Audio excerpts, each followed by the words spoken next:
নমস্কার বন্ধুরা, আজ নিয়ে এসেছি কাঁচা আমের এমন একটা রেসিপি যেটা আপনারা না আগে কখনো খেয়েছেন না আগে কখনো দেখেছেন। এই হাঁসফাঁস গরমে যখন কিছুই খেতে ভালো লাগে না, তখন এই কাঁচা আমের এই রেসিপিটি ট্রাই করতে পারেন।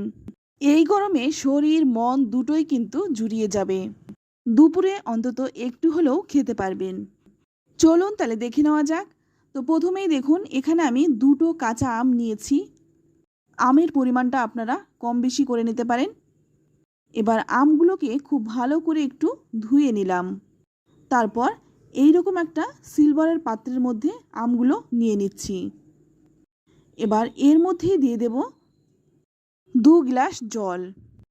আর এই কাজটা কিন্তু আপনারা প্রেসার কুকারেও করতে পারেন, সেক্ষেত্রে কিন্তু টাইমটাও খুব কম লাগবে। তো দেখুন, আমি কিন্তু 2 গ্লাস জল নিয়েছি। এবার একটা ঢাকা দিয়ে আমগুলো সেদ্ধ করে নেব। তবে আমগুলো কিন্তু আমি গোটা অবস্থায় সেদ্ধ করে নিচ্ছি, আপনারা চাইলে কেটেও কিন্তু সেদ্ধ করতে পারেন। আমটা কিন্তু 10 থেকে 15 মিনিট টাইম নিয়ে খুব ভালো করে সেদ্ধ করে নিলাম। দেখুন, আমটা কিন্তু খুব ভালোভাবে সেদ্ধ হয়ে গেছে। এবার এটা নামিয়ে একটু ঠান্ডা করে নেব। ততক্ষণে এখানে একটা মশলা বানিয়ে নিচ্ছি। তো মশলাটা বানার জন্য একটা ফ্রাইং প্যান গরম করে এর মধ্যে দিয়ে দিলাম খুব সামান্য কয়েক দানা মেথি, আর দিয়ে দিলাম 1 চামচ মৌরি, তারপর দিয়ে দিলাম 1 চামচ সাদা তিল। এই সমস্ত কিছু একটু ভালো করে শুকনো খোলায় একটু নেড়েচেড়ে ভেজে নেব। আর এই সময় কিন্তু গ্যাসের আঁচটা একদম কমিয়ে দিয়ে এইগুলো ভাজবেন, নইলে কিন্তু এটা পুড়ে যেতে পারে, সেক্ষেত্রে এর গন্ধটাও কিন্তু ভালো লাগবে না। এবার এটা নামিয়ে ঠান্ডা করে তারপর একটু গুঁড়ো করে নেব। আর এই দিকে দেখুন, এখানে নিয়েছি 3টে কাঁচা লঙ্কা, নিয়েছি একটা কাঁটা চামচ, আর এই লঙ্কাগুলো কাঁটা চামচের মধ্যে একটু গেঁথে নিলাম।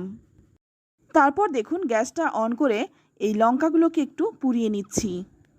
এইভাবে যদি লঙ্কাটা একটু পুড়িয়ে নেওয়া হয়, এর গন্ধটাও কিন্তু ভীষণ সুন্দর হয় আর খেতেও ভালো লাগে। তো দেখুন, লঙ্কাটা একটু ভালো করে পুড়িয়ে নিয়েছি। আর এই দিকে নিয়েছি একটা হামানদিস্তে, এর মধ্যে দেখুন এই কাঁচা লঙ্কাটা যে পুড়িয়ে নিয়েছি সেটা আমি একটু টুকরো টুকরো করে কেটে নিয়েছি। তারপর এই হামানদিস্তের মধ্যে দিয়ে দিলাম। সঙ্গে দিয়ে দিচ্ছি সামান্য একটু লবণ।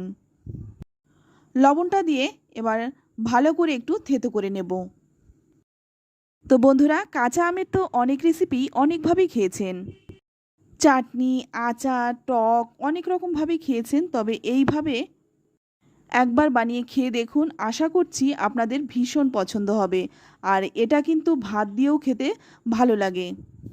তো এইদিকে দেখুন, লঙ্কাটাও কিন্তু খুব ভালো করে থেতো করে নিলাম। এবার অন্য একটা পাত্রের মধ্যে আমি তুলে নিচ্ছি।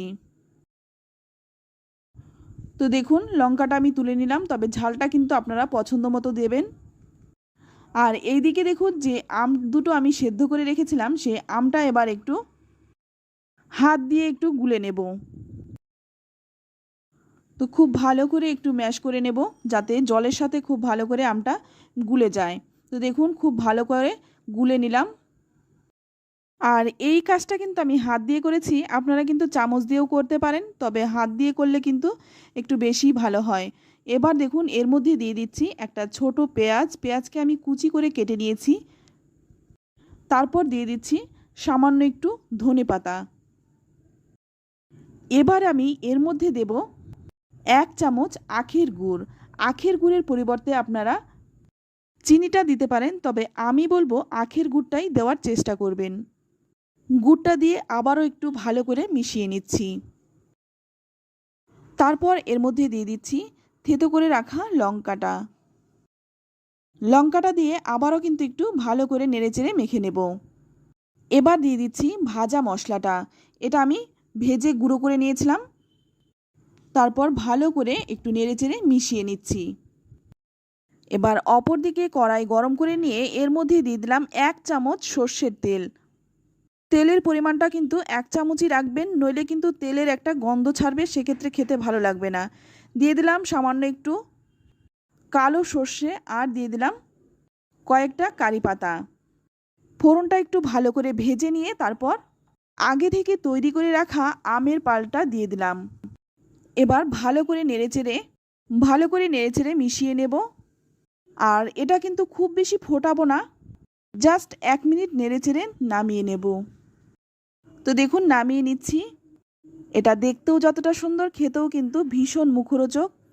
আর এই হাঁসফাঁস গরমে কাঁচা আমের এই রেসিপিটি দিয়ে আপনারা কিন্তু অনায়াসে ভাত খেতে পারেন।